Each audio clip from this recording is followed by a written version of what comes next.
Well, I'm LifeBlood. This is George G, and the time is right. Welcome to today's guest, strong and powerful Tracy Litt. Tracy, are you ready to do this? I am ready to do this. All right, let's go. Tracy is the success mentor for visionary women leaders. She's the CEO of the Litt Factor. She's a speaker, an author, and transformational leader. Her newest book is Expander for trailblazing women building a new world. Tracy, so excited to have you back on. Tell us a little about your personal life, more about your work, and what motivated you to put pen to paper for the new book. Thank you so much. I'm so excited about Expander and the impact it's already creating and what it's going to do. So Expander started as an article, right? Like I was gonna write a few paragraphs of something, and then I kept writing, and I was like, okay, maybe it'll just be a longer blog, and then it became a white paper because now we're up to it's 9 pages and 10 pages. Then I was like, you know what? Let's just go right into it and make it a beautiful, small but mighty ebook. And that's how it was born. Um, One of the things I know, is that I am here to lead women into building this new world, this world of more higher consciousness, elevated frequency, open heartedness. And to do that, we have to call out and eradicate the outdated paradigms that are detrimental to us reaching our unlimited potential.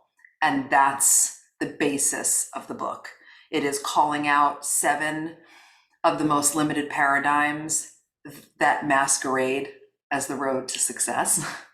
And then I'm introducing 7 brand new paradigms, progressive, that can allow us to build this new world that I know we all desire and deserve. So, paradigm is an amazing word. What does paradigm mean? Here's what's so great, and I'm so glad that you asked that. So, inside of the book, I explain and break down and share an anatomy of a paradigm, right? Because really, at its core, it's often that words are thrown around, right? But when we really, really look at what do they mean and why do we need to understand them, a paradigm in its simplest form is as a construct. It's a model. It's a way of seeing something. And when we look at the paradigms that are social paradigms, it's important to understand, how did these originate, right? So if the paradigm itself is an example or a model of understanding, a way of seeing something, and I'm talking about paradigms like mothers should do everything for their kids, you have to earn your worth, being emotional is weak, your happiness depends on things going your way, we get to take a look at how did these paradigms get created and what lives inside of the actual anatomy of a paradigm, what makes up a paradigm, and if they're harmful, why do we keep perpetuating them, right? Behaviorally, and mentally, and emotionally. So yes, that is what a paradigm is. Why do we keep doing the same stuff over and over again, even though it's pretty clear that it's not serving us? So good. Um, because growing through and shifting your identity takes intentionality and it takes doing deep work. It is uncomfortable and it calls you to look at certain things about how you were raised and the belief structures you hold and the wounds that you experienced that you suppressed and the way that you've disassociated with your body, right? And at the core, shifting paradigms lives in the art and science of change. And change is about making the unfamiliar familiar and the familiar unfamiliar, right? And our current identity and belief structures and ways of being aren't allowing you to shift them without a fight. Yeah. So, I'm just going to leave well enough alone. I'm just going to keep doing what I'm doing, and it's good enough. Yeah. Yeah. Well, and so many things. This is the way it's always been. This is what's been modeled for me. This is what most of the women in the world are doing and subscribing to, which is why I'm so excited about the mission of building this new world, because you get enough women, enough humans shifting their paradigm, shifting their behavior, and then it silently gives permission to the people around them to shift as well. And before you know it, we are all operating at a higher consciousness and a higher frequency. That permission piece is such a big deal Mm-hmm. because if I don't feel like I'm deserving of having more than I have, then I'm not going to take those initial steps because Mm-hmm. either I feel like I don't have permission because I don't feel like I'm deserving, or I'm not maybe seeing people who are doing it. Mm-hmm. Yeah, well, and at the core of that is, and this is part of the becoming an expander, you learn how to operate from your inherent wholeness. And when you operate from your inherent wholeness, you don't question your deservancy because you know you deserve nothing less than the heights of your capacity, right? And another part of our limited conditioning, especially for women, has influenced and programmed us to say, you should be happy with what you have. This is enough, right? But that's not what's real or true. You're meant for more. You know you're meant for more. You can have more. It's safe for you to actually have it all. You don't need to have one area of your life in a quote shitty position, right? Because it's like, well, it's not okay if everything's thriving at once. If I have abundance in love and in money and in my team and in my parenting and in my sex life and in my friendships, who am I? Who am I to have that level and depth of blessing, right? Who are you not to claim that space? That's part of this whole expansion journey. I think that that's such an important thing, and I can really identify with that. Early in my life, I was doing lots of things and lots of good things, but I was just feeling like there was more, and so I'm sure that there's a lot of people that are probably like that. Absolutely. And it's not necessarily the more in the external, and enjoy those things and have purses and houses and vacations. I love it all. Enjoy. But that call for more is a soul's call. Your soul has an objective and it knows it's meant for more. It knows you have a gift. And more often than not, you had these gorgeous gifts when you were young and you used to play with imaginary friends and make dirt pies and, all of these fun things before your conscious mind started judging you and putting you into the control matrix of society, et cetera, et cetera. It's tapping into that more. Like, just like you, George, and you and me and Tracy, our soul came in this form of the people that we are.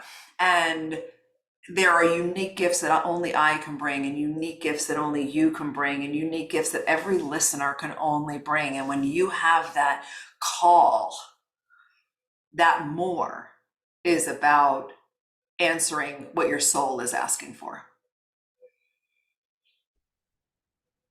So why not explore it? Exactly. That's it. That's exactly right. And the only thing well, not the only thing. That's too simple. The main things that prohibit us from that exploration is our humanness, is our conditioning, is the way our society functions, is the warped, masked depth of lack and fear and separation that we were all indoctrinated into. Who am I? There's not enough. Why should I go after that? Right? Because it is so foreign to most of us to be connected enough with our bodies to feel our souls and listen, right? And it would eradicate the, is that responsible? Right? Like, there's so many different things that we were raised with. That responsible, is that good? Is that going to be secure? And all of these things, they're pure limitation. They're pure limitations. Part of what kept me in my corporate job for 2 years before taking the leap. I was in a secure, right? I was under the misinformation that my security was my paycheck. And it is not. My security is me. Yeah. So I'm scared that if I step out away from what I have, even if it's not what I inherently know that I want, that the pursuit of the abstract unknown will leave me wandering lonely and I'll die in the desert or something. Yeah, yeah, or be too much of a risk, or people are going to judge me, and who do I think I am? And what if it doesn't work out? Because our minds are wired for the problem, right? Your mind is always going to show you all the reasons why you should not. It is always going to take you right down the rabbit hole of hell in the what if direction of disempowerment, right? And you, as the being that is directing this whole show, your mind, your body, your nervous system, your heart, all the things, you need to show up for yourself. You need to show up for yourself and recognize that those are just options. That's not what's real. It's not factual.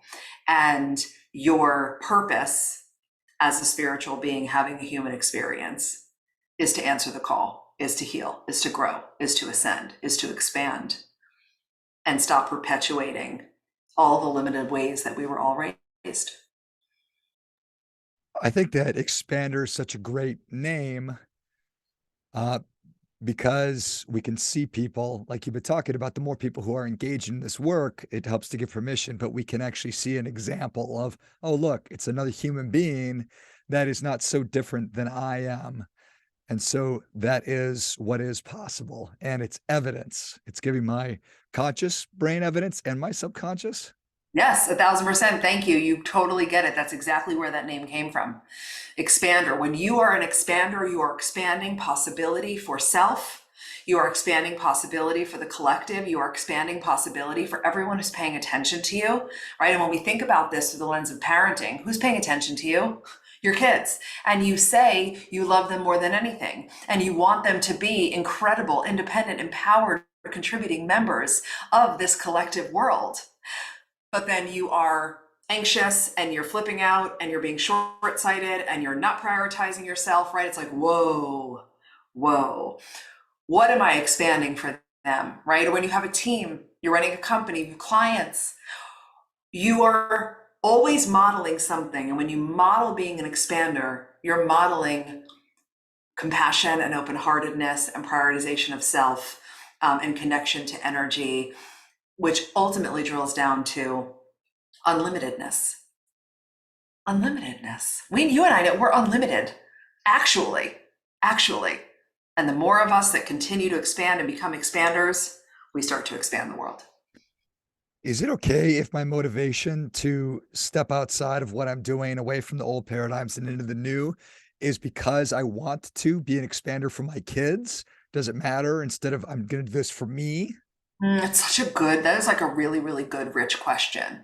And it feels layered for me. So anything that allows you to start to go within and work on yourself is a big yes. I don't care what the origin is, because now we're in motion. Now we're paying attention, right? Then as you peel back a few layers, that catalyst will change. And you will realize that honoring it for you does become important, right? It can start because of your kids. That can be like I'm going to do it. But then once you start to do it and you actually realize that relationship to self is what's driving all of your outcomes, then you will allow yourself to say, I'm doing this for me. And that's beautiful. I love it. Can you give us one of the, or one or two of the new paradigms that you're introducing? Yes, absolutely. So there's seven of them that I introduce. So let's see which one. Okay, one of my favorites is conditional happiness into unconditional joy. So one of the limited paradigms that we all operate under right now, or most of us, is conditional happiness, because we were raised to believe that the outside creates the inside, and we were raised to believe that the answers are external, right? Which has created this interesting format of, when this happens, then I'll feel why. When I lose 10 pounds, then I'll feel sexy. When I hit 7 figures in my business, then I'll feel successful. When I have clients in my program, then I'll feel worthy. And not only is that limiting because that model pushes those things further away because you're making your emotion conditional on their arrival, it's also warped because the feeling comes first. In the new model of unconditional joy, we realize that we get to choose how we feel, and we get to cultivate that state from inside our inner environment. And when we do prioritize how we feel, it flips that model, that format on its head to when I feel Y, then I generate X, right? When I feel successful, then the business grows. When I feel sexy, then I love my body and the weight sheds off, right? Because your emotions are frequency and vibration. And the higher you are, that's where like high vibe, good vibes only, all that stuff comes from that space where you're looking for a high vibration. And when you're making your emotions conditional on external events, not only are you lowering your frequency and pushing things away, that's why there's so much dysfunctional overachievement, because you think that the next job or the next office or the next spouse is going to be the thing that finally makes you feel whole. And nothing could be further from the truth. There's a lot of super powerful stuff there. I've always loved the idea of choosing how I feel about something, but I love even more the idea of prioritizing how I feel about something, which is similar but very different. Yeah, well, because that's one of the most magical things to know about yourself when you start to go within. I get to choose how I feel, and I can feel that way all the time. Yeah, yeah. And I can recognize that when I stop judging my emotions, I can also express the ones that need to be felt. And that creates the highest energetic frequency possible, because a misconception is, well, if I feel the anger I'm feeling, then I'm not high vibe. That's wrong. That's wrong. It's misinformed. And it actually goes right into another one of the paradigms, which is moving from emotional congestion into emotional expression. When you allow yourself to feel all the feelings on the spectrum with willingness and non-judgment, then what you're doing is you're not holding or suppressing the emotion. You're noticing, like, I'll give you an example. We're doing a lot of big things and we're changing things, and we have a huge debut coming in the fall, and I'm running a team, and it's bigger than anything I've experienced before in my life. So I'll be sitting at my desk just like this and having a nice morning, and I did my meditation and la la la, and I'm sitting, and all of a sudden I can feel my body like tighten, tighten, tighten, and the team messed something up and I forgot to do this, and I can feel the anger and the frustration come upon me. That is not the moment to suppress it. That is not the moment to say, well, those aren't high vibe. Let me just think of something I'm grateful for. Absolutely not. That's bypass. That's the moment where I then push away from my desk. I go outside, or I go into the garage, whatever my body wants me to do. And I go in the garage, it means my body wants me to punch the punching bag or scream, and I do that. Or my body says, no, just put your feet in the grass and get your sun on your face, right? And I do that. And then it helps the emotion process out. Like, we want everything up and out.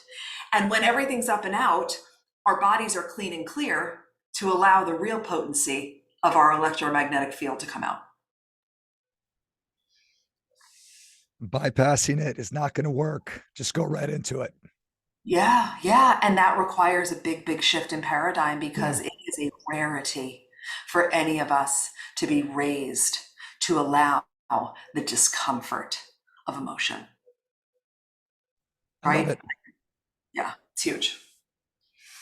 Well, Tracy, thank you so much for coming back on. Thanks for writing the new book. Where can people learn more about you, and where can they get their copy of Expander? Yes, thank you so much. And thank you for having me. I adore being here, and I'm so grateful. So Expander is being distributed. The ebook is free. So it is yours to grab at theexpanderbook.com. So it's theexpanderbook.com. Grab your copy, and it's a beautiful ebook. It's very like artistically designed. So it's an easy read, 57 pages. And then you'll have an option, if you choose to grab the audiobook, which is basically a private podcast feed where I read the entire book to you, which is very helpful if you like to listen to audio. Love it. Well, if you enjoyed this as much as I did, show Tracy your appreciation and share today's show with a friend who also appreciates good ideas. Go to theexpanderbook.com. And I know it's hard to hear me today and understand what I'm saying, but it is theexpanderbook.com. Pick up your copy and check out the audiobook as well. And Tracy, can people get in touch with you on that website as well?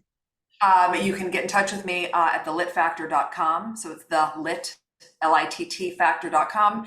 And we are at the Litt Factor on Instagram, which I am in the DM. So message me anytime. Awesome.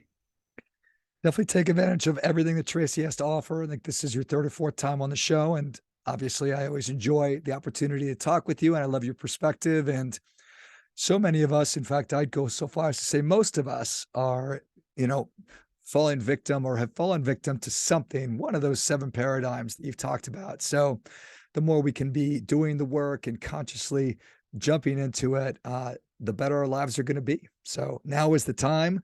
Go to theexpanderbook.com and get your free copy of it. For goodness sakes, there's absolutely no reason not to do that. Thanks again, Tracy. Thank you so much. And until next time, remember, do your part by doing your best.